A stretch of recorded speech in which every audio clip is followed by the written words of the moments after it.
Welcome to the Loam North American Bike Park Review Tour. My name is Andrew. And I'm Drew. This summer we're going to be hitting the road to not only review the trails at bike parks, but give you some of the best information on local spots to eat, lodging, camping, and activities to do off the mountain. So strap in, let's hit the road.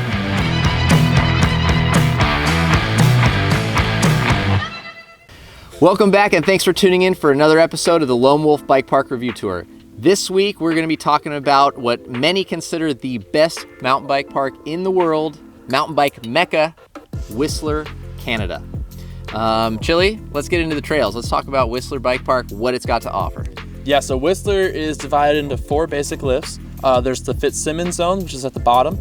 That's the most accessible area where you're going to find trails like A-Line, Dirt Merchant, a lot of those ones that you've heard of. Above that is the Garbanzo zone.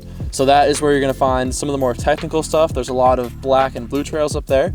And then above that is the top of the world. There's one trail that comes off of there. You have to pay an extra 20 bucks to get to it. Definitely worth it in our opinion. We rode that a couple times. Now they also opened up Creekside, which is another area on the right part of the mountain when you're looking from the bottom. Creekside has more blue and black trail. It's a newer zone, so it's a lot less crowded, and it's kind of a more recent effort to reduce crowding on the mountain. So let's talk about places to stay. So you can stay in Creekside, you can stay in Whistler Village, or you can stay in Blackcomb, which is the upper village. We opted for Blackcomb. We stayed at the Wood Run Lodge. It's kind of like a condo type place. And that's probably what we'd recommend you guys doing as well. The ideal situation is to bring up a bunch of friends, 2 to 5 people. That makes it a lot more affordable. And Creekside and Blackcomb are going to be the more affordable areas. Whistler is going to be the most expensive, but obviously closest to all the bars and restaurants and all that type of stuff.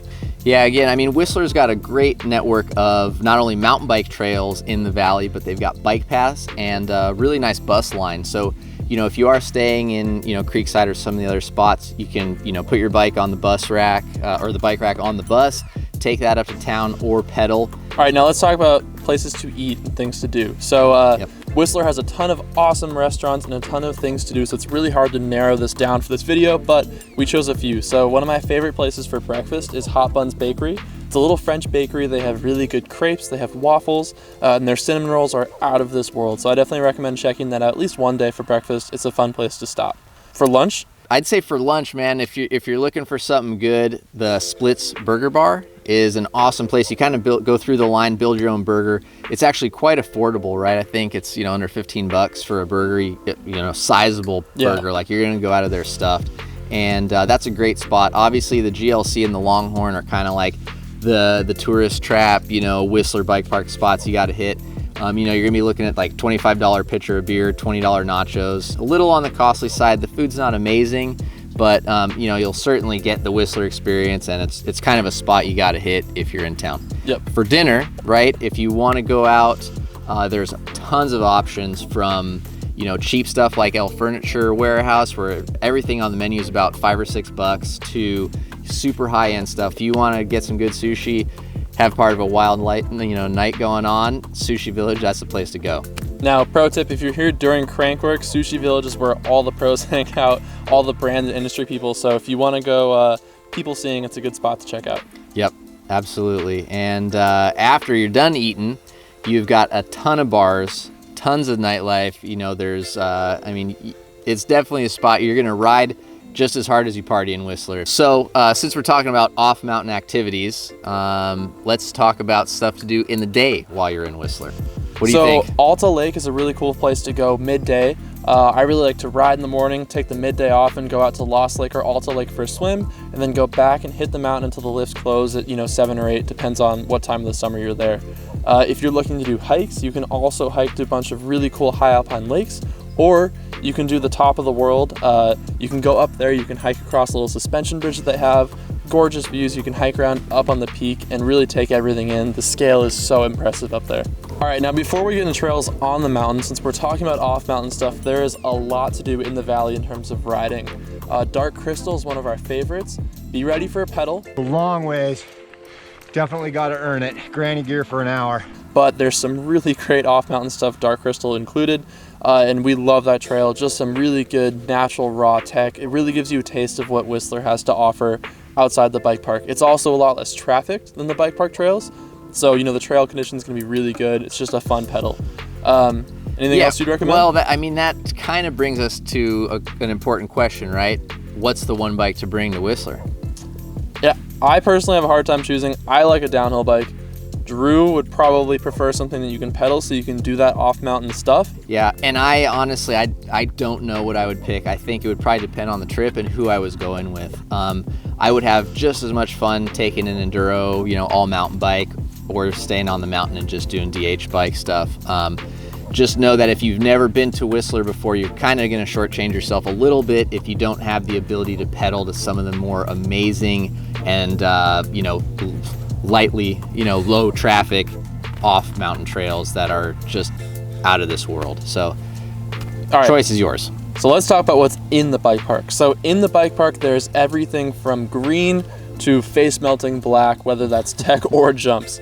If you are a beginner rider, this park will challenge you. There's only about 7 green trails on the mountain, and they are a little bit more difficult. Drew calls it the Whistler bubble, but trails here are a little bit trickier than most other places. So a blue here is probably more like a black in a lot of other places, and a double black here in Whistler is, it's like pro level stuff. Yeah, let's go with trails, right? So I'd say, we'll start with the trail legend, right, at Whistler is they've got everything kind of rated as a tech or jump trails, right? So they've got, blue tech, blue jump, or free ride. So, black tech, black free ride. And that'll sort of kind of give you an idea as to what sort of a trail you're getting yourself into. And, if you go out and you hit the blue jumps, you're gonna instantly feel more at home just because of the number of tabletops on every single trail and the quality of the building on those trails. Like, you start out on a 5-foot jump, and by the bottom of that same trail, you've got a 15-foot jump, and you didn't even notice they were getting bigger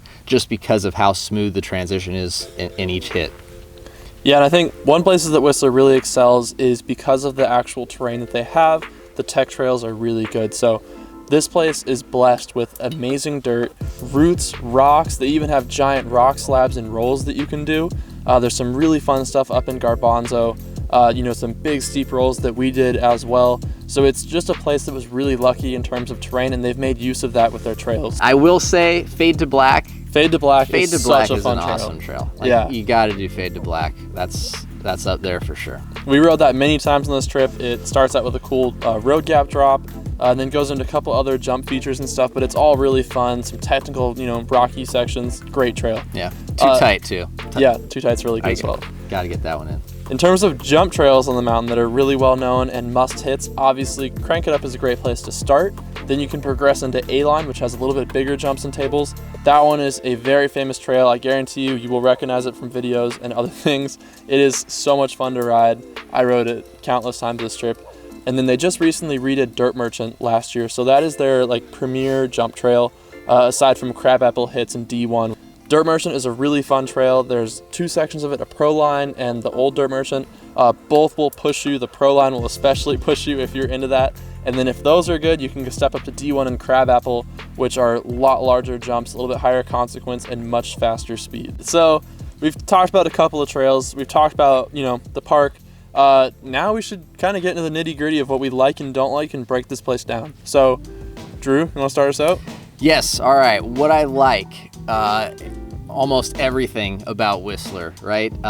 It is a magical place. The vibe, the energy, the scenery of, the valley that you're in, the crystal clear lakes, the just sheer number of trails, nightlife, food, everything, right? It is awesome. What I don't like, what has happened to Whistler in the 15 years that I've been going there. Which I know is unfair, right? You can't be the last one into paradise and close the door. But trails that used to be my favorite are unrecognizable, right? A decade later. Places that used to have dirt now have no dirt. So braking bumps, we all know, everyone complains about the braking bumps. It's real, it happens. When you've got 2,000 people going down a trail a day, it's just gonna happen. But some of the techie trails, my favorite spots to ride up in the woods, there's just massive holes. The dirt's gone and it just leaves weird, unnatural holes. And it's just taken away some of the fun and some of the tech trails that are my favorite places to ride. Yep. The long lift lines, the expense of the lift tickets are affordable, right? At $54, US, that's a great value. but the village, the lodging, food, all that stuff is pretty costly. So these are some of the factors that kind of bring Whistler down from what used to be a 12, in my opinion, at one time. So on the flip side though, it is probably some of the best trail building I've ever experienced. I'm a big trail building geek. The jumps, the berms, everything, you will be hard pressed to find something that is incorrectly built in this park.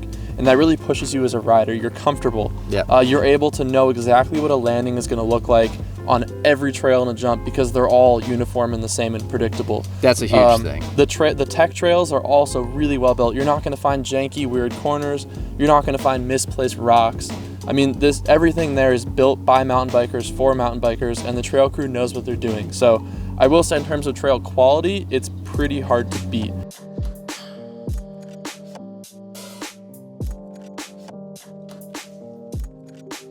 All right, so before we give our final score and evaluation, right, our overall, which is typically all we get into, let's break it down a little bit, and we'll get into, yes, brief. We're gonna keep it brief, okay? This is take 2. We talked for like 40 minutes in our last video, and figure you probably don't want to stare at us that long.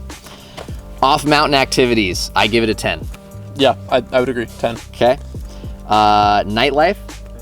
Probably a 9.5 or a 10. Depends on your age, but if you're, young and you like going out to bars, you like doing whatever, nightlife is seriously 10 out of 10. Okay. I'm going to give it a 9, right? Only because what you said, right? If you're young, you're going out to dance, get wild, have a good time, solid. If you're, a little older, there's a movie theater, but not a ton for, There's still a lot. Yeah, there's but like live music. But it's not a 10. Yeah, right? okay. It's not a 10. Food, we got into food a little bit. I would honestly say almost a 10, a 9 something out of 10. There's everything from Domino's to super, super high-end food.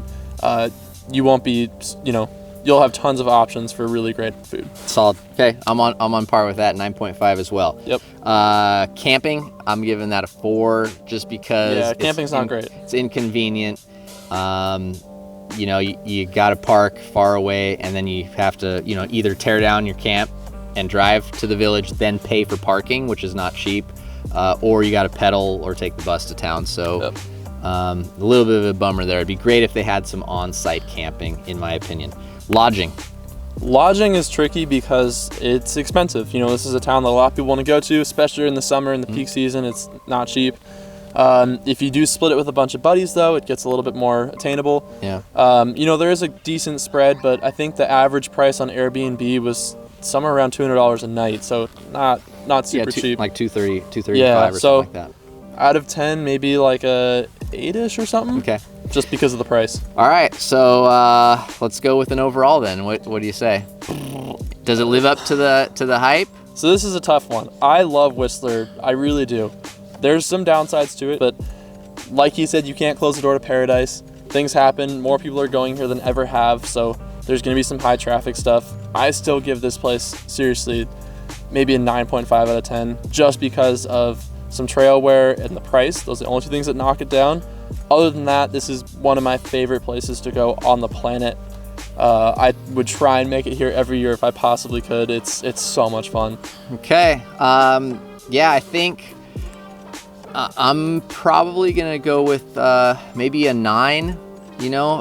Like I might go a touch higher, but I think for just the fact that I've been going there for so long, I guess it's hard to try to totally step away from the amazingness that Whistler was and where it's at now. Not to take away, I mean, a 9 is still obviously a super high score based on all the parks we've been to. The vibe, scenery, food, nightlife, sheer amount of trails make Whistler a must visit, right? I don't want to take away from this place. It's absolutely a must visit if you have not been. And there's so much to do in the nearby areas like Squamish, North Vancouver. It's just a historical place and it's magical and people go for a reason. So Whistler Bike Park, 2 thumbs up, check it out. Very awesome. Let us know what you think. If you've think? been here, do you think our scores are right? Let us know in the comments what you think about this bike park. If you've ever been, if you want to go, we would love to hear what you guys think as we continue on this series. So keep on our YouTube page. We got a bunch more of these videos coming the rest of the summer. We've been going to bike parks, working hard making these. So yeah, let us know and stay tuned. Thanks. Thanks guys. We'll see you on the trails.